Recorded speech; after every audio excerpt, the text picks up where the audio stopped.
I find that it's illuminating sometimes to come at things backwards.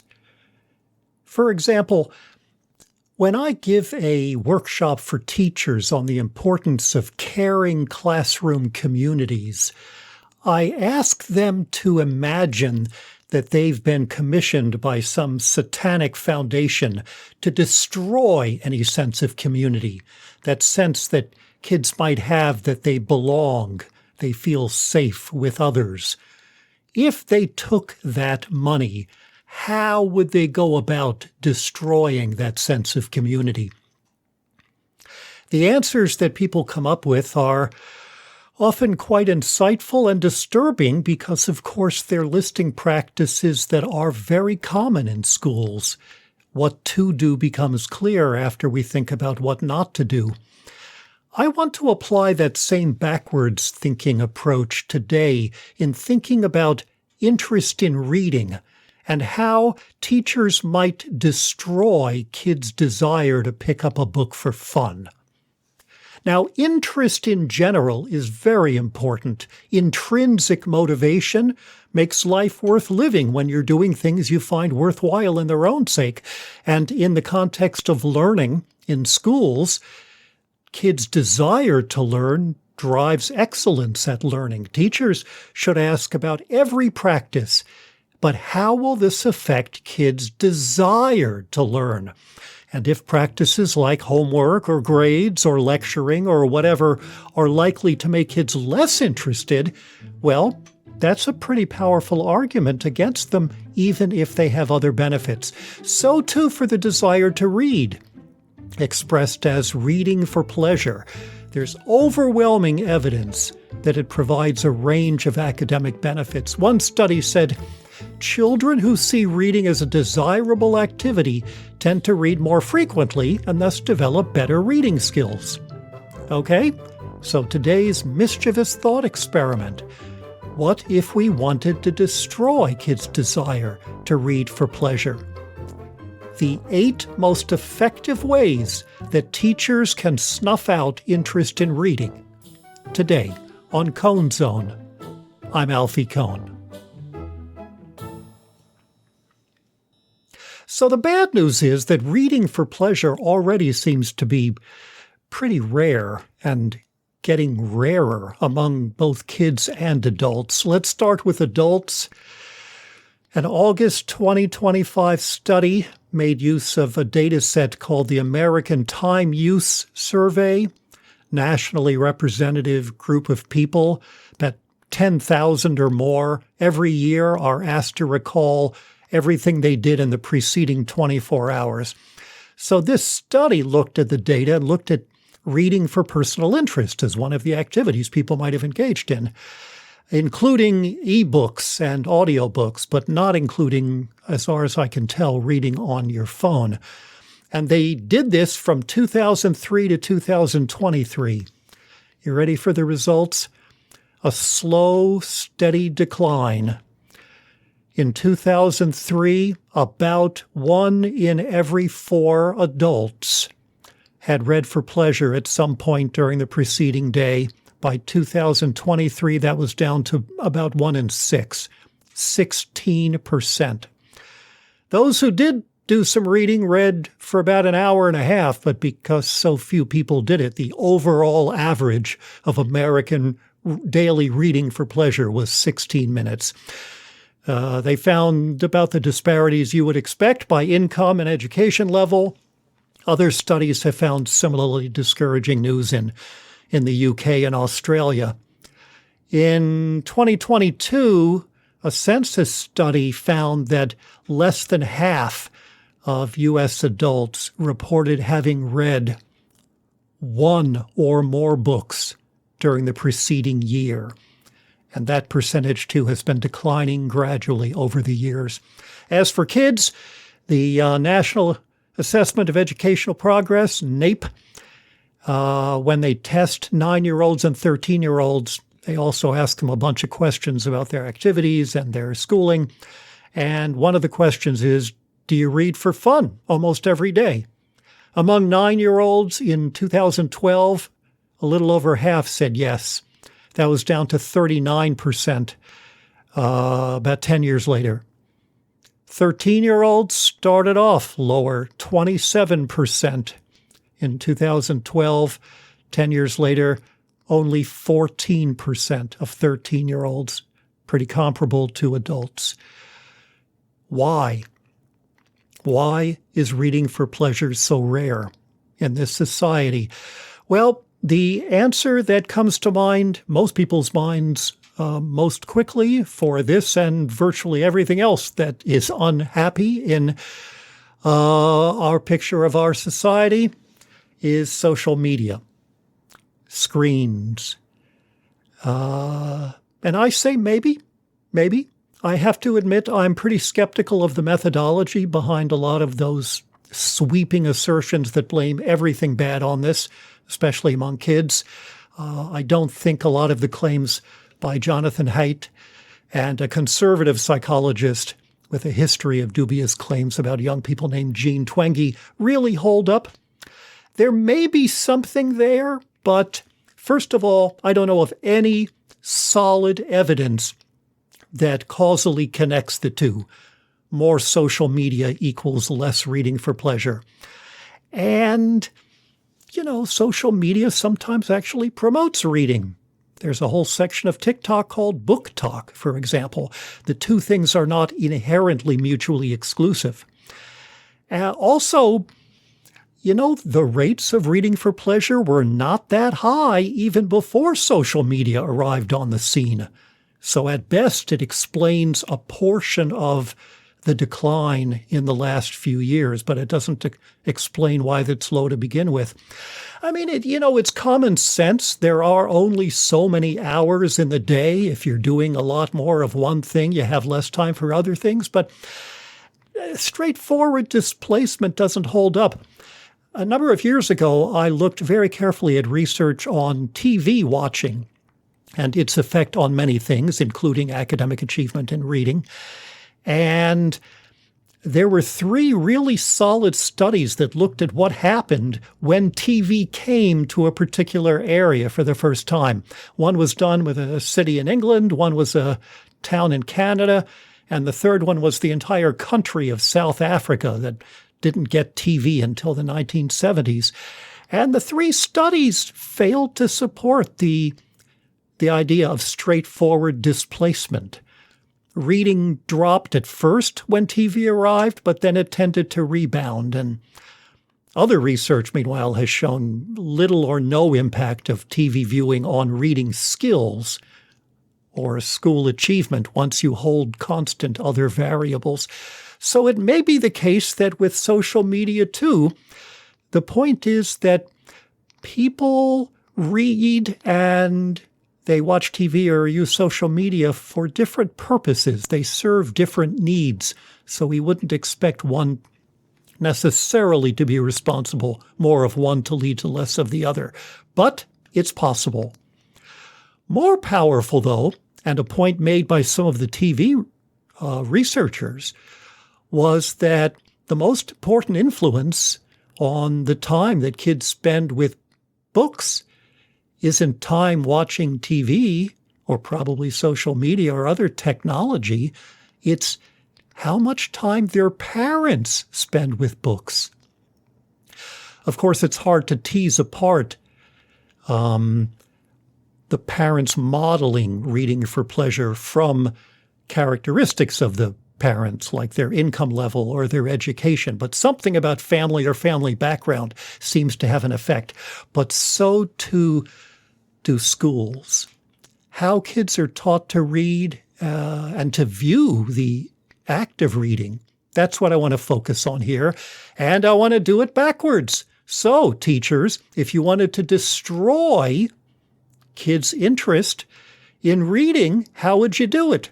I have 8 suggestions. Number 1, make them read a certain number of pages or for a certain number of minutes. Excellent way to undermine the benefits of free reading. When they're told how much to read, they tend to, quote, just turn the pages and read to an assigned page number and stop. according to a California high school teacher I talked to.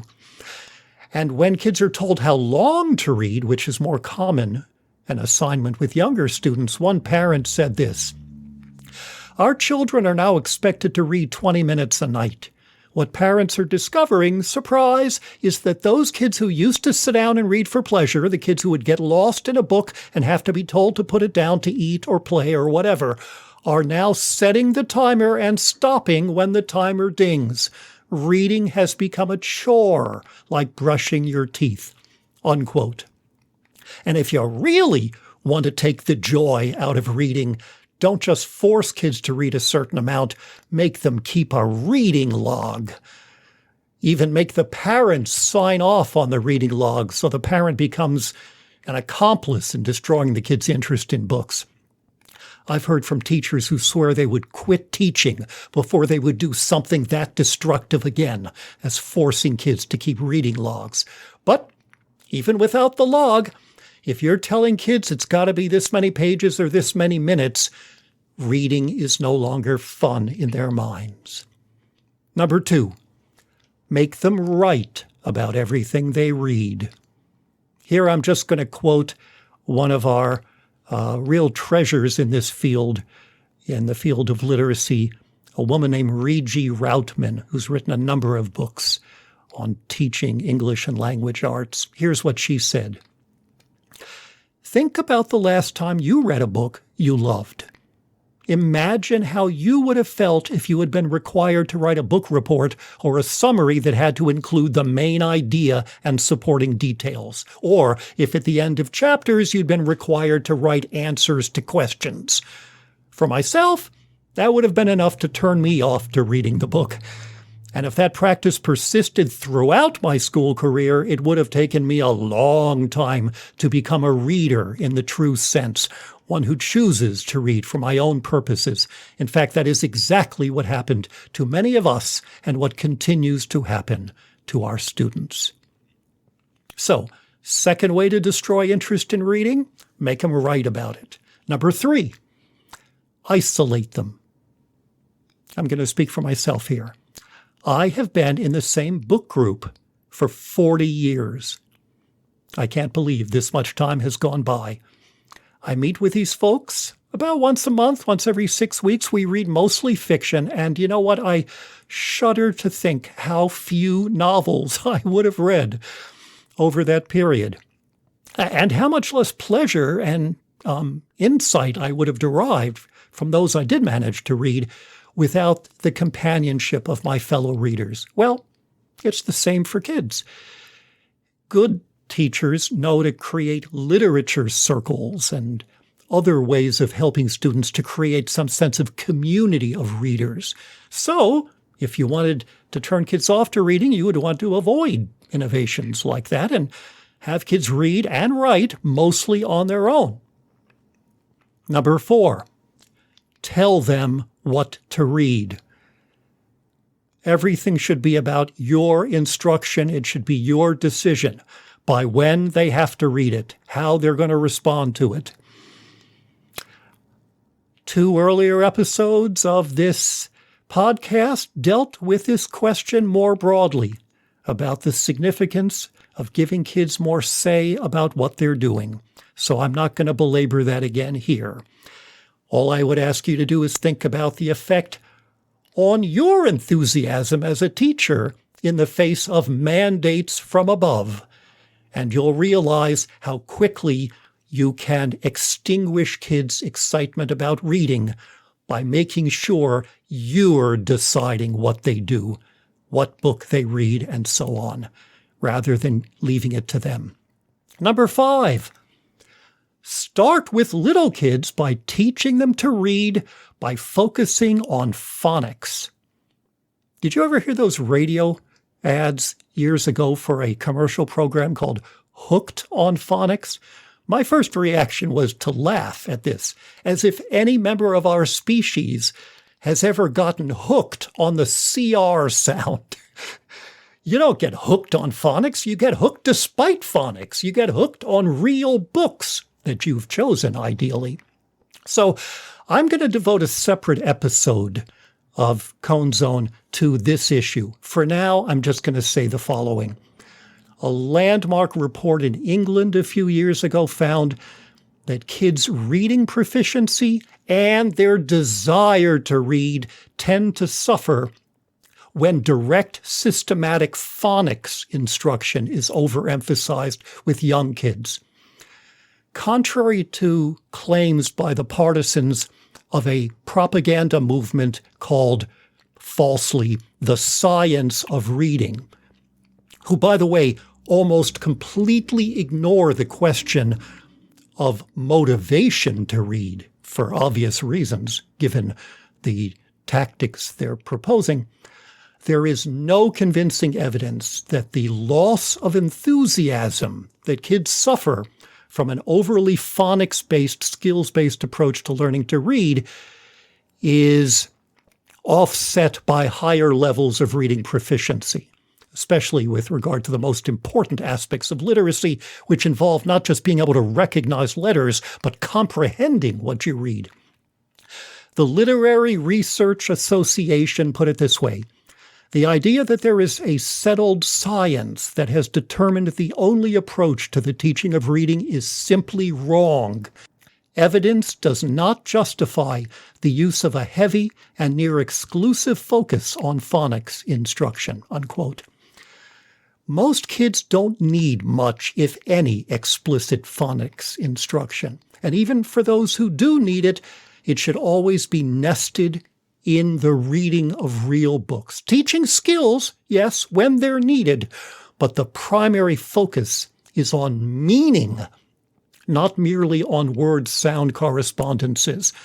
And as Connie Weaver, a professor of literacy instruction, put it, overemphasizing phonics may be especially damaging for children who have had few experiences with books prior to school. Unfortunately, the disinformation campaign by the so-called science of reading movement by traditionalists has been uncritically accepted by all too many education reporters and policymakers. But this is a great way to start making reading unpleasant for kids, is by overemphasizing worksheets that list particular word-sound combinations and limiting their original reading to just focusing on a particular sound. Sentences like, "the cat sat on the mat." No one gets hooked on that. It takes kids time to recover from that kind of traditionalist instruction. But if you want to be effective and you teach older kids, we go on now to number 6. Continue to focus on meeting standards and acquiring skills as the organizing principle for lessons that have to do with books in school by the middle and upper elementary grades. You know, kids, how can I put this? Kids grow to love reading when it's about making meaning, when they're confronted with provocative ideas and compelling characters in stories and delicious prose. But that goes away if all the good stuff is occluded by too much attention to the machinery of reading, or worse, the approved vocabulary for describing the machinery of reading and writing. You know, knowing the definition of dramatic irony or iambic pentameter has the same relationship to being literate that memorizing the atomic weight of nitrogen has to doing science. I taught high school English briefly, and I can tell you that I would have been a lot better as a teacher if I had asked a lot fewer questions with right answers. For example, I love teaching kids about metaphor, how there's meaning underneath the surface, underneath the plot. But the definition of a metaphor compared to a simile, who cares, you know? Jennifer Lagarde, a veteran teacher and librarian, said, "There's a whole generation of kids now who associate reading with assessment." She told this to Catherine Marsh, a children's author who wrote an article for The Atlantic not long ago. And Marsh added, a book is seen not as fun, but as something to be analyzed within an inch of its life. As a result of skills-based, gotta meet the benchmarks and the standards kind of teaching. Often teachers do this because of the pressure on them. It's hard for even really good teachers to help kids read good books thoughtfully. They're led to turn it into a tedious, structured exercise that pulls kids right out of the text and focuses them on monitoring their own reading skills, taking their own temperature.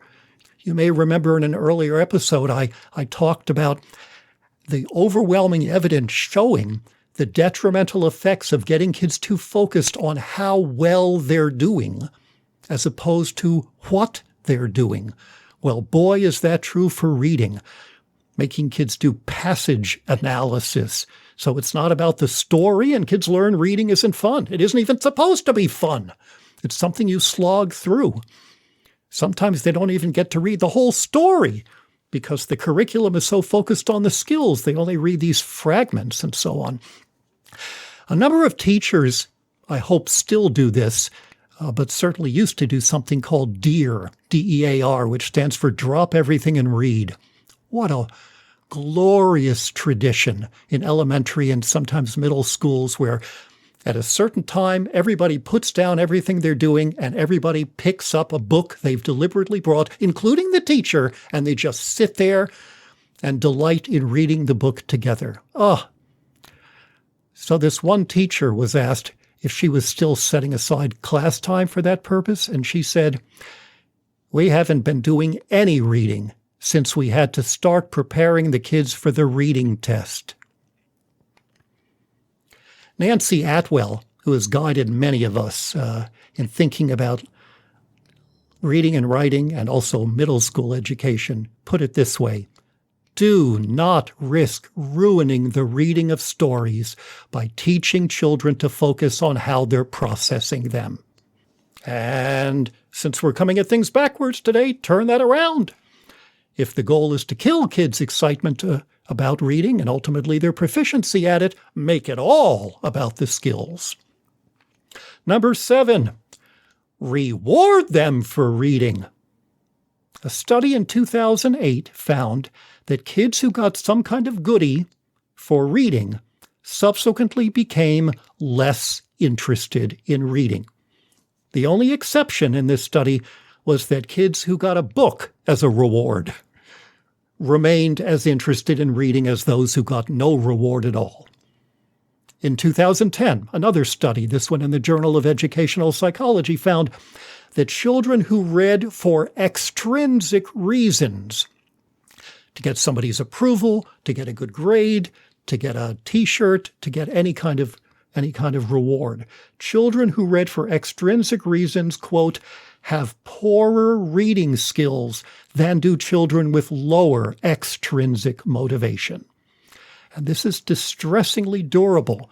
When you dangle the equivalent of a doggy biscuit in front of kids for reading a book, their lower interest in reading persists for years.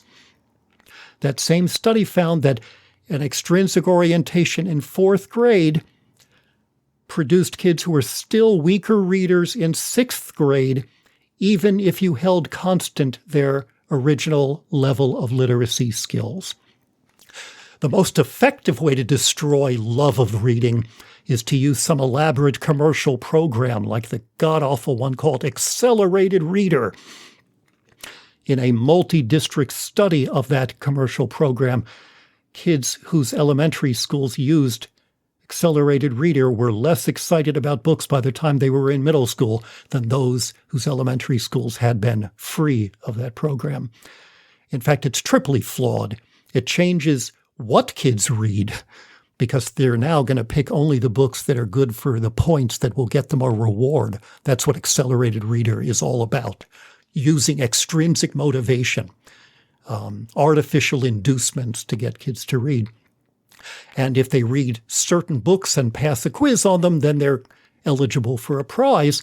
And so now they don't read books that might interest them, only the ones that qualify. It changes how they read because now they're not thoroughly engaged in it. They're looking for the facts in the book that they will need to memorize in order to pass the quiz and get the goodie. And most importantly, it changes why they read. A program like this teaches them books aren't fun. Books are just a means to the end of getting the goal. The same thing is true with another program called Book It, sponsored by Pizza Hut, that's been around for a long, long time. Kids get a free pizza for every book they read. Of course, it's just a marketing program because the parents who take the kids to the restaurant have to pay for their pizza. But years ago, I asked the late John Nichols, an expert in developmental psychology, and particularly achievement and motivation. He was from New Zealand. I explained the program to him and said, "You're an expert at this. What's the likely effect of a program like Book It?" And he said, "And the likely effect, mate, is a lot of fat kids that don't like to read." So that has stayed with me for a long time. Of course, ordinary grades are rewards too, so they too can teach that reading isn't pleasurable in its own right. And so do informal, homegrown reward programs, not just the big commercial ones, including some by really well-meaning librarians, school librarians, public librarians. These people are doing wonderful work and care deeply about what they do, and yet many of them have never been introduced to the psychological theory and research that says extrinsic motivators kill intrinsic motivation. And so they hold these summer reading programs where kids read so many books and become eligible for prizes.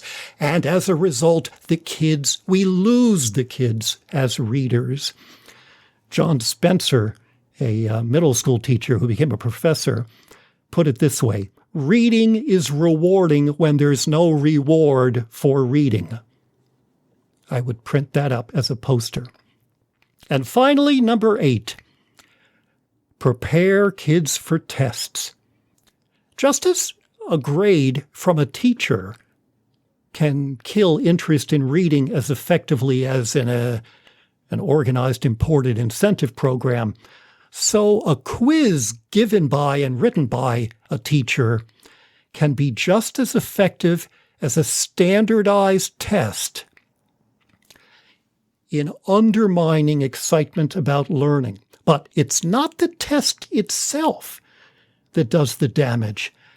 It's what comes before and becomes pointed to the test, which leads to an entirely different perspective, a different reason for learning, a different type of learning. If you're reading in order to do well on a test that's coming, the value of reading has declined in your mind. It's just like rewards. It's reframed in this child's mind as a tedious prerequisite to getting the goodie, and in this case, to passing the test. So if a classroom has tests and grades related to what kids read, you have doubled the damage.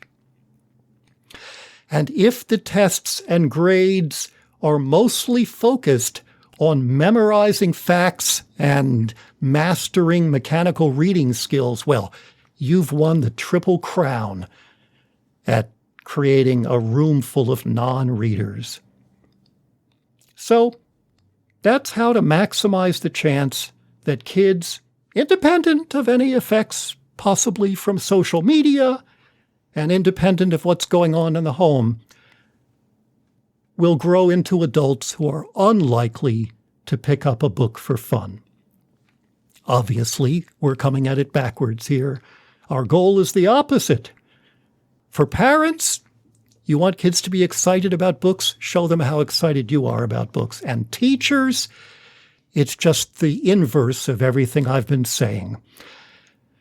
Teach kids to read using real books with an emphasis on meaning, using no more direct skills instruction than absolutely necessary, and always providing that phonemic awareness instruction, that learning to read in a context and for a purpose. Later, put the text front and center, not the skills about how well they're reading. Don't use tests. Use authentic assessment, such as sitting by kids to watch how they read and where they need help. And never tell them or lead them to think that reading is preparation for doing well on a test. Avoid grades and any other reward for reading. Create communities of readers so the activity isn't always solitary. Don't mandate the amount of reading or amount of time they spend on it. Don't make them write about what they've read. In general, the more choices the kids have about what to read and all the other details of the reading experience, the better. So let's erase the traditional practices that erase the pleasure that kids take from books.